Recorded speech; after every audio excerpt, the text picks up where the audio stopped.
कामला हिँगालको part 2 हो यो चाहिँ।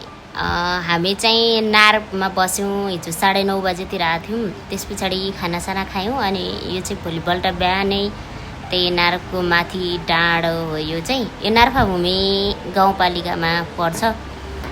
हामी चाहिँ यहाँ चाहिँ फोटोसोटो खिच्यौँ अनि त्यस पछाडि सबैजना बिहानै हेऱ्यौँ यताउति। हामी चाहिँ अघिल्लो दिन चाहिँ धेरै गलेर उकालो निस्किँदाखेरि आएका थियौँ अनि भोलिपल्ट चाहिँ हामी यसरी हिँड्यौँ। त्यस पछाडि हामी यहाँ पनि बिहानको नास्ताहरू खायौँ यहीँ अनि हिँड्यौँ। मैले चाहिँ बिचबिचमा कुकहरू खाइरहेको छु हिँड्नको लागि अनि छेउमै सरहरू कुकुर अनि हिमाल पनि देखिरहेछ। म चाहिँ घरिघरि हिँड्दाखेरि एकदम नाचे जस्तो गरेर पनि हिँड्छु अनि हाम्रो कास्कीको सर चाहिँ एकदमै धेरै राम्रो नाच्नुहुन्छ अनि उहाँ चाहिँ नाचेर पनि हामीलाई हिँड्नलाई सजिलो बनाउनुहुन्छ। उहाँ चाहिँ मेरो बाबासँगैको हुनुहुन्छ 29-30 साले अनि म चाहिँ घरि नाच्छु। उहाँले चाहिँ यसरी फोटो खिच्नुपर्छ भनेर मलाई सिकाउनुहुन्छ अनि यसरी भिडियो पनि बनाइदिनुहुन्छ घरिघरि। अनि म यो फुलहरू एकदम फुलिरहेछ। भोलिपर्सि भदौतिर चाहिँ एकदमै धेरै राम्रो फुल्छ अरे, अहिले नि फुलिरहेछ। हेर्नु न सरले कति राम्रो नाच्नुहुन्छ कि। त्यस्तो भयो भने हामीसँग त्यत्रो हिँडेर जानुभयो। यो चाहिँ जाने बाटो एकदमै ढुङ्गा छ। सिधै झऱ्यो भने एकैचोटि तल झरिने खालको छ। त्यही पनि हामी चाहिँ हिँडिरहेछौँ बिस्तारै रमाइलो गर्दै भिडियो गर्दै फोटो खिच्दै हिँडिरहेछौँ। खासमा आज हामी चाहिँ काङ्ला पास गरेर आउँदो झर्ने तर मनाङ भन्ने गाउँसम्म झरेर बस्ने कुरा छ। यो चाहिँ एउटा हिउँ बग्लेर ताल बनाएर रहेछ। यहाँ चाहिँ सरले यो चाहिँ पोखरीको नाम हामी नामाकरण गरिदिनुपर्छ भन्दै कर्मचारी पोखरी भन्दै हामी चाहिँ हाँसेको। अनि मैले चाहिँ यो चाहिँ हिउँ कति छ भनेर परीक्षण गरिरहेको छु कि बाटोमा तलदेखि हामी हिउँको बाटो आइरहेको छौँ अनि यो चाहिँ कति रहेछ भन्दै घरिघरि परीक्षण गरेको।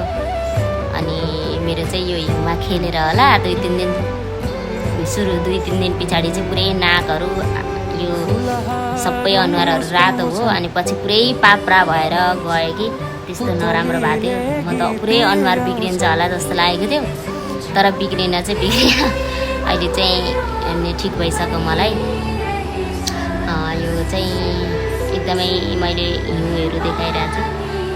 यो सबै हिउँ हो अनि एकदमै राम्रो छ। मैले चाहिँ घरि नघरि यहाँ आएको बारेमा खुसी व्यक्त गरिरहेको छु भिडियोमा पनि।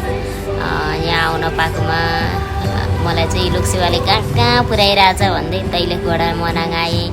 फेरि यस्तो हिमालमा हिँडिरहेको छु, यसरी बसिरहेको छु भनेर भनिरहेको छु। त्यस्तै हो, मान्छेले हिम्मत चाहिँ हार्नुहुन्न रहेछ भन्ने जस्तो लाग्छ। अनि यसरी हामी चाहिँ हिँडिरहेछौँ। मैले चाहिँ हिउँमा अनेक बाहनाले चाहिँ खेल्ने जमर्को गरिरहेको छु। म चाहिँ घरि केटाकेटीको जस्तो एकदमै हिउँलाई हान्छु, लट्ठीलाई यताउति बनाइरहेको छु। लट्ठी चाहिँ एकदमै सहारा हुने रहेछ। लट्ठी चाहिँ मैले सायद मनाङै आएर टेकेको होला।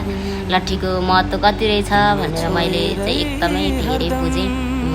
लट्ठी चाहिँ हाम्रो अर्को एउटा कुनै हातखुट्टा सुसर नै मानिने रहेछ। यस्तो कालो रालो हिँड्दाखेरि चाहिँ यसको भरमा नै हामी हिँड्यौँ। म चाहिँ हिउँमा चाहिँ धेरै बेर खेलेँ, एकदमै धेरै बेर खेलेको भएर पनि होला मलाई धेरै गाह्रो भयो। अहिले चाहिँ तल म उकालो निस्किन्छ जस्तो अक्सिजनको अभाव भए जस्तो भएर मलाई चाहिँ छेउमा साथीहरू अरू कोही भएर मलाई यसरी छोइदिए पनि हुन्थ्यो। म चाहिँ मरिहाल्ने हो कि के गर्ने हो जस्तो भएको थियो मलाई उकालो निस्किँदा चाहिँ। तर मलाई दिल्ली चाहिँ जाँदा चाहिँ त्यस्तो भएको थिएन। तर काङ्ला पासको आउँदा चाहिँ त्यस्तो भएको थियो भनेको। यो चाहिँ एकदमै गाह्रो बाटो रहेछ। काङ्ला पास हिमाल चाहिँ त्यत्रो धेरै हिँड्ने मान्छे पनि नहुने रहेछन् कि अलिक कमै अप्ठ्यारो बाटो भएकोले नै होला। सर मसँगै प्रतिस्पर्धा गरिरहनु भएको छ। मेरो बाबासँगको हुनुहुन्छ र पनि एकदमै रहर मानेर हिँडिरहनु भएको छ। मलाई सरसँग हिँड्नलाई एकदमै खुसी पनि लागेको छ। उहाँले चाहिँ के कुरा पनि सिकाउनुहुन्छ, पहिलादेखिको अनुभवको कुरा गर्नुहुन्छ अनि मलाई एकदम राम्रो लाग्छ। मैले अरू कुरा पनि सोध्छु सरलाई। सरले मलाई भन्नुहुन्छ तपाईँ एकदम धेरै डरो मान्छे हुनुहुँदो रहेछ, यस्तोमा नि हिँड्नुहुन्छ भन्नुहुन्छ।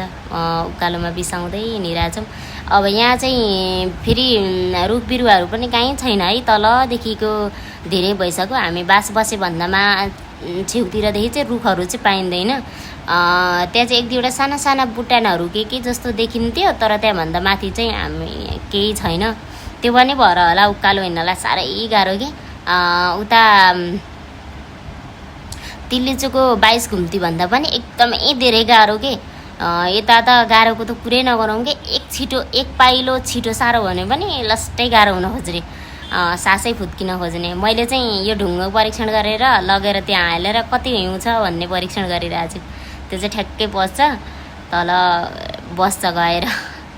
अनि म चाहिँ यही हिउँमा अगाएको छुइनँ कि अहिलेसम्म पनि हिउँै खेल्ने जमर्को गरिरहेको छु। हामी चाहिँ अब यो हिउँ कटेर माथि गएपछि चाहिँ यहाँ चाहिँ बाटो पनि छैन कि, फेरि यो हिउँबाटै हिँडेर जाने हो हामी बाटो जाँदा पनि। अनि अब हामी हिँड्ने ओह्रालो चाहिँ यसरी काङ्ला पास गरिसकेपछि चाहिँ यसरी ओह्रालोबाट हिँड्नुपर्छ। सरहरू चाहिँ ओह्रालो पनि लागिसक्नु हो। म चाहिँ माथि डाँडामै छु। अब बिस्तारै झर्छु म चाहिँ। उहाँहरूलाई चाहिँ कुकुरले पनि सहयोग गरिरहेछ। एकदम नावर भन्ने जङ्गल पाउने रहेछ। यी मृगहरूको प्रजातिमा पर्छ होला सायद, त्यो धेरै पाउने रहेछ। तल खुब पाइन्छ। यता चाहिँ मारेर खाना चलन पनि हुन्न रहेछ, मार्न पनि हुँदैन अरे यसलाई, एकदम कडाउ गर्नु हुँदो रहेछ। म चाहिँ अब चाहिँ यो हिउँबाट चाहिँ म निस्किडाँटेँ। अब चाहिँ हामी काङ्ला पास 5320 मिटर लामा पुगिसक्यौँ आज चाहिँ। अब हाम्रो आजको यात्रा चाहिँ 5320 मिटर हो। अब हामी यहाँबाट चाहिँ उँधो झर्छौँ।